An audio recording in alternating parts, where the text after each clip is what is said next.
YouTube ইভেন্টে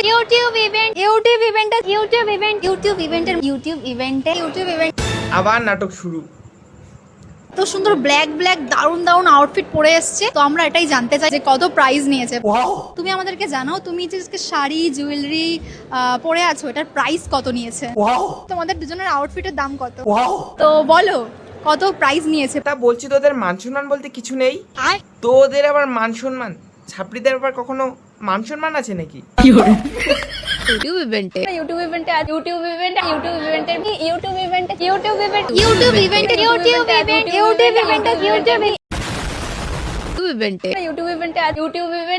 না মানে বান্ধবীর বাড়িতে গিয়ে লীলা খেলা করিস তো করিস, ইউটিউব ইভেন্টে এসেও ছাড়লি না। মাদারের বাচ্চা।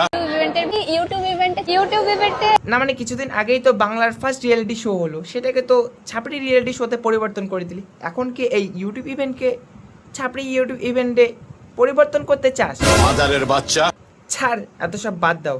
সো হে হ্যালো মিষ্টি বন্ধু অ্যান্ড বান্ধব, তো আবারও একটু ব্র্যান্ড নিউ নিয়ে সো কানে পড়ে নাও হেডফোন, আর আজকের চ্যানেল শুরু হচ্ছে।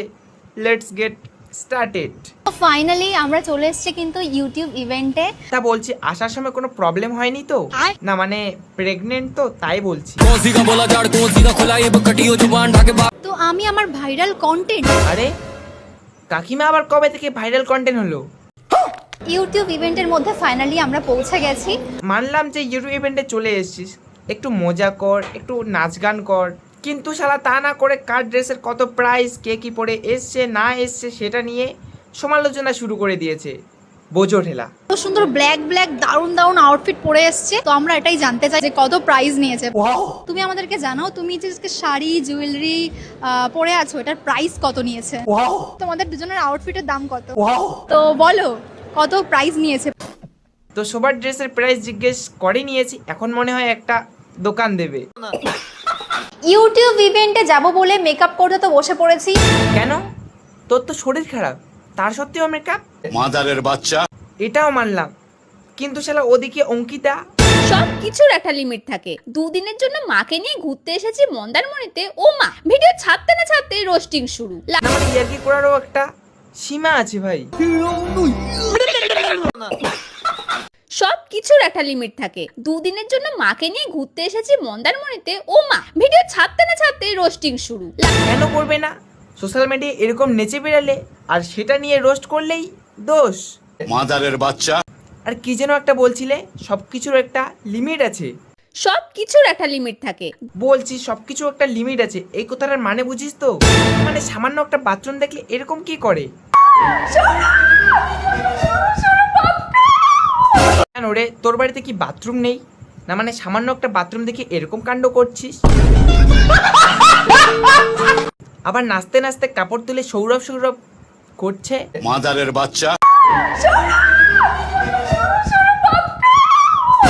আরে তোর সামনে তো তোর মা আছে, কেন তাকে নিয়ে হবে না? না মানে বাথরুমে এমন কি কাজ যেটা মাকে নিয়ে নয়, সৌরভকে নিয়ে করতে হবে?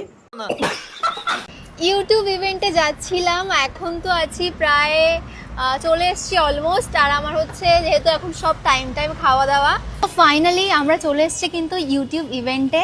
অ্যান্ড ভাবছিলাম লেট হয়ে যাবে, কিন্তু অ্যাকচুয়ালি অতটাও লেট হয়নি আমাদের যতটা ভেবেছিলাম আগে। না বেশ ভালোই হলো, তাড়াতাড়ি ভালো মতো পৌঁছে গেছিস। বলছি কোনো প্রবলেম হয়নি তো আসার সময়? না মানে প্রেগনেন্ট বলে কথা।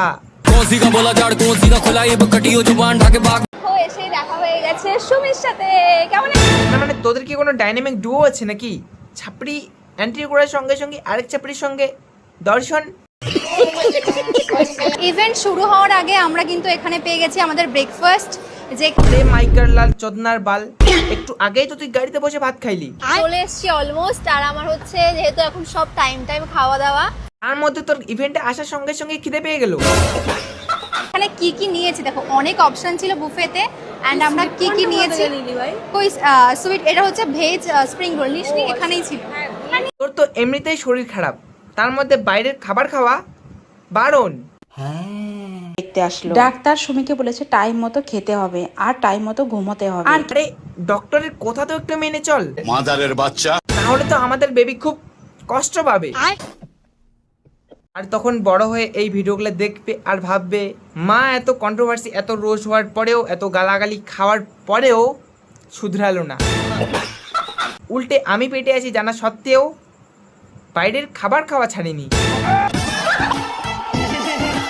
মা, তুমি আমাদেরকে জানাও, তুমি যে শাড়ি জুয়েলারি পরে আছো, এটার প্রাইস কত নিয়েছে? মানে লোকজন জানতে চাই যে সুমির মা কত টাকার জিনিস পরে, কত টাকা শাড়ি পরে। কোন লোকজন জানতে চায়? মাদারের বাচ্চা। মানে শো অফ কাকে বলে সেটাই দেখাচ্ছে। শাড়িটা অনেক দিন আগের, মানে অনেক বছর হয়ে গেছে না মা? তো শাড়িটা 900 বা 1000 টাকা নিয়েছিল। তখন 9000 টাকা শাড়ি মানে আমাদের কাছে অনেক বড় ব্যাপার ছিল। তো তখন মা এই শাড়িটা নিয়েছিল। আর হচ্ছে জুয়েলারি বলো, জুয়েলারিগুলো কি বলবো, আজকে মা সবই প্রায় সোনার জুয়েলারি পরেছে। যেমন একটা সুন্দর গলার একটা আছে মঙ্গলসূত্র, কানের একটা সুন্দর দেখা যাচ্ছে কি, একটু জুম টুম করে দেখাও। হ্যাঁ, জুম করে দেখাও, জুম করে দেখাও। মানে লোকজন তো কখনো দেখেইনি। কানের একটা সুন্দর এই গোল্ডের, মায়ের কানের দুলটা মার খুব পছন্দ। কানের দুল, ওটা আবার কি? আর মা এখানে শাখা পলা পরেছে, যেগুলো সব আমি বানিয়ে দিয়েছি মাকে।